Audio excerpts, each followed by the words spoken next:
I will always personally see a role for SDR teams. I know that some companies that are, looking at restructuring have taken a different approach, but I personally think it is such an integral part of any go-to-market function. Some companies are trying to use what they have and be efficient with less, and they're creating lots of roles and responsibilities for a sales rep. But I'm a big believer in specialization where this makes sense. So I will always see a role for sales development. Um, I think a couple of things might shift towards that. So I think the SDR role is going to evolve. So if you think back to, the predictable revenue model that Aaron Ross came up with, a while back now, it was really focusing on the split between inbound and outbound.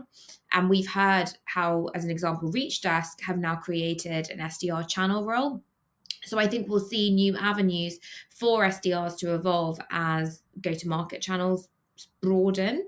But I also think potentially as maybe less inbound, like direct inbound comes through, because I know a lot of companies, like Kaspr as an example, have really taken that plunge from lead gen to demand gen. So you're not going to necessarily have, SDRs with the true inbound role that is sitting there waiting for, MQLs to come through to qualify. So I think that might change as well.